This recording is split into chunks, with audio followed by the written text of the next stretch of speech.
Thank you for agreeing to serve as a Grand Award Judge at the Intel International Science and Engineering Fair, a program of the Society for Science and the Public. Student finalists are looking forward to the opportunity to interact with professional scientists and engineers like you. This training video provides an overview of your activities and responsibilities in the judging process.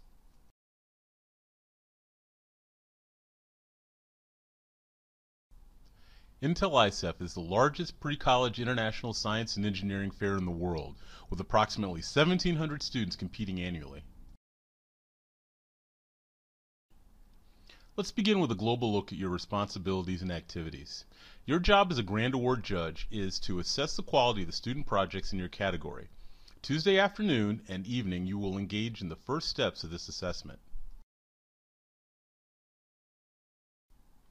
Throughout Wednesday morning and afternoon, you'll interview finalists and score their projects. Then, starting in early evening, you and your fellow judges will discuss the merits of the projects with the aid of a graphic display of project scores and will select all award winners. Multiple first through fourth awards are provided depending on the number of projects in each category. One best of category winner will also be selected from among the first award winners. The projects are divided into 20 scientific categories. An I or a T at the end of a project ID will identify whether it is an individual project or a team project.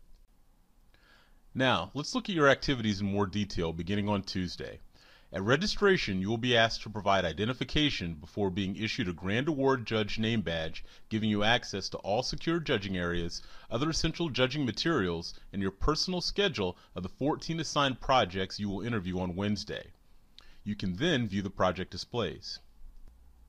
All finalist projects are displayed in the exhibit hall, which will be open to Grand Award judges beginning at noon on Tuesday. Tuesday afternoon, evening, and very early Wednesday morning have been reserved for you to complete a preliminary evaluation of all projects without students present. We also ask that you identify 2 projects not on your schedule that you are well qualified to interview and score. After 5 p.m., you will report to the meeting room for your category to meet your co-chairs and collect the category ribbon for your name badge.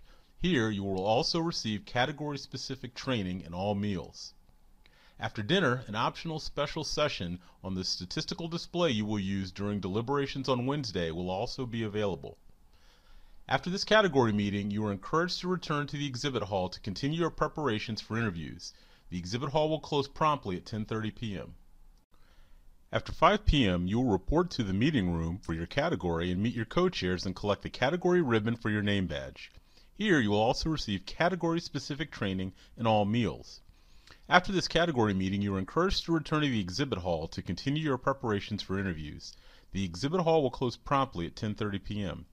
We also ask that you identify 2 projects not on your schedule that you are well qualified to interview and score. There will be 19 interview periods throughout the day, and each judge will be scheduled for 14 of these periods. It is important that you stay on your schedule and do not deviate, since the finalists are also given schedules that show when you will arrive. The students need breaks and other judges will be relying on you to stick to your schedule. Please use your break times to complete and turn in scorecards to the hub at the center of the exhibit hall. Recall that during your earlier review of all projects, you chose 2 projects in your area of expertise that were not already on your schedule. Use your breaks for these interviews. You will be provided 2 extra scorecards for this purpose. Turn in scan cards before leaving the exhibit hall. Please do not hold on to cards at the lunch break, as it is more important that the cards get scanned during this time. Holding them for later decisions has been proven to have no positive effect on your score's accuracy. Immediately after the conclusion of interview period 19, you will return to your category's meeting room to discuss which projects require extra interviews by experts during the final unscheduled interview session. If you are assigned to an expert team interviewing specific projects, do not reveal to the student that they are a top candidate for an award. If you are not needed on an expert team, please select any unoccupied project you find interesting. The students will appreciate one last opportunity to interact with an expert. Grand Award judges are not the only judges at Intel ISEF. Hundreds of volunteer special awards judges from various organizations, professional societies, and the military also interview finalists for awards from their organizations. Because special awards judges do not receive interview schedules, they are asked to complete their interviews during finalists' unscheduled time slots. If a special award judge is interviewing one of your chosen projects during one of your breaks, please stand by quietly to allow that judge to complete the interview or proceed to another of your chosen projects. After the final interview session, dinner will be served, after which the hard work of deciding which projects should receive which awards begins and extends into the evening. We'll say more about the caucus process in a minute. After your panel has made its decisions, you are invited to a special reception in your honor. Now that you understand your schedule, let us provide some details that will guide you through the process. On Tuesday afternoon and evening, all judges will be able to review the projects without the finalists present. It is suggested that you focus on the projects that you've been assigned, and if you have time, that you review other projects within the category. All finalists at the Intel ISEF are required to adhere to the international rules and guidelines in conducting their research. The Intel ISEF Scientific Review Committee reviews all projects prior to competition.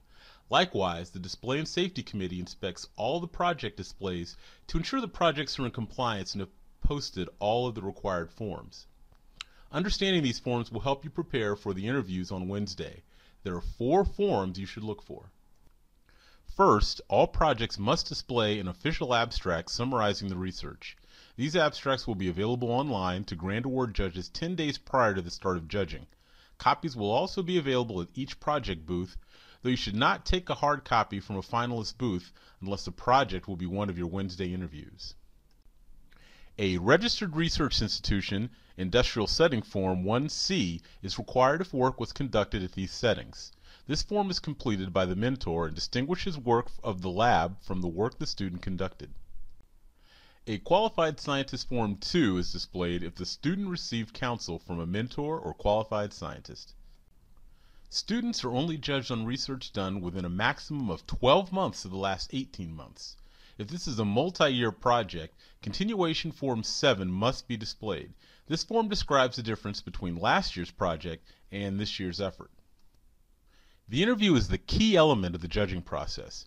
Prepare for each interview with questions that relate to the performance objectives provided in the judging criteria. Take control of the interview so that the finalist does not monopolize the time with a prepared speech. Don't be afraid to interrupt. Because interviews start promptly every 15 minutes, use your time judiciously to achieve a balanced evaluation of each of the performance objectives within the interview criteria. Plan your 15-minute interview periods to have about 10 minutes of actual interview, leaving time for introductions, recording notes for scoring, and moving to your next interview. Stay on schedule. During the interviews, first, demonstrate an interest in what the finalist has done. Do not criticize, treat lightly, or display boredom to any project, even if you deem it as not a viable candidate for an award. Second, attempt to learn something from each project. Reward the best and encourage the rest. Judges may struggle with how to determine the actual contributions made by the finalists versus the intellectual contributions or resources provided by other individuals, such as parents or mentors or institutions. In evaluating institutional versus non-institutional projects, awards are given only on the basis of the quality of the project, though expectations can be higher for projects with professional assistance. Note that even projects done outside a research institution may still have received professional assistance. Students working at home or school can also get help, both appropriate and inappropriate. A key role for the judge is to determine what the student did. Use your professional experience and your gut feel to decide. After completing the first few interviews, which will help calibrate your scoring, turn in scorecards as soon as possible. All finalist projects should be evaluated using the official judge scoring criteria, as shown here. These criteria will assist you in developing questions to ask the finalists at your interview sessions on Wednesday. Please note that there are different criteria for science and engineering projects. Both criteria have 5 sections as well as suggested scoring for each section.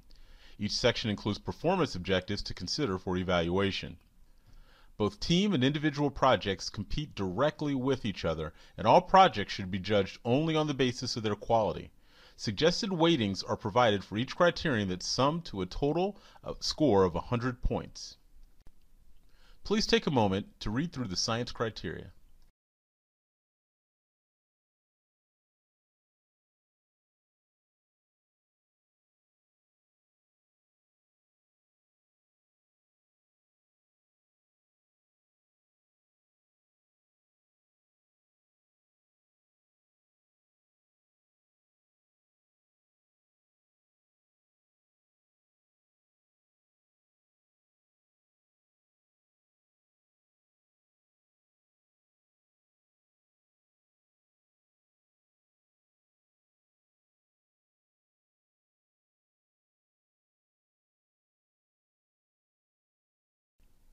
Now, please take a moment to read through the engineering criteria that are slightly different than the science criteria.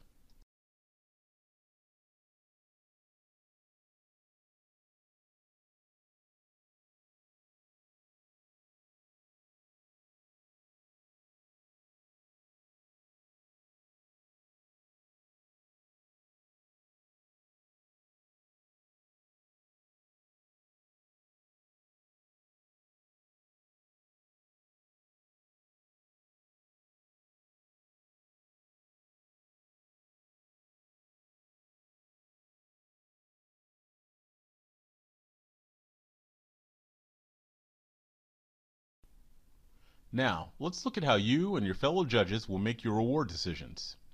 After the final interviews, all judges will gather in their category meeting rooms to discuss their projects based on the scheduled interviews as well as this last period of unscheduled interviews.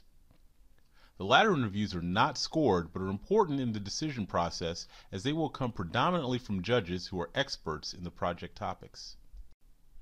Because no judge will see more than a small fraction of all projects, there needs to be a way to quickly identify which projects are award candidates. Simply adding scores turns out to be a remarkably poor predictor of final panel decisions. A new software has been developed to support the caucus's decision-making process. Starting from the rankings within the display and informed by the interviews throughout the day, co-chairs will lead a discussion about the strengths and weaknesses of projects in contention for awards. The rankings are only the starting point and do not determine which project should win awards. Your discussions will determine the actual awards. These discussions are vital to the quality and integrity of the judging process, and your full participation is required. In order for the caucus to be successful, projects are discussed one at a time, and the caucus rules of order will apply. Your co-chairs will have the actual process to follow in reaching all category award decisions. We conclude with a few final overarching issues. As you conduct interviews and interact with student finalists, we ask that you be aware of the potential impact you have on that student and their impression of professional scientists and engineers. Please be friendly, courteous, and professional. Should you happen to discover that you have real or potential conflicts of interest with a project in your category, have a suspicion of scientific misconduct or concern regarding student conduct, or observe any suspect behavior, we ask that you please report the situation to your category co-chairs. We ask that you read once again the ethics statement that you agreed to follow when you signed up to be a judge. This volunteer process depends on the sound ethical behavior of all involved. Report any observed impropriety, whether by a student or fellow judge, to your co-chair. Do not act independently to address the issue. Finally, we ask that you keep the award decisions in confidence until they are announced at the award ceremony on Friday. Judges should leave all documentation and notes regarding judging in the caucus rooms. These items will be collected and destroyed at the conclusion of judging. Please be discreet when discussing winners or making critical comments in elevators, restaurants, or elsewhere, as finalists or adult escorts might overhear. Thank you for agreeing to serve as a Grand Award Judge at the Intel International Science and Engineering Fair, and for your time and energy in support of these young scientists and engineers. Judging is the single most important experience for student finalists at Intel ISEF, and your active engagement in this process is very much appreciated. If you have any questions, please email SSP at judging@societyforscience.org or speak with SSP staff, Judging Advisory Committee members, or your category co-chairs on site at the fair.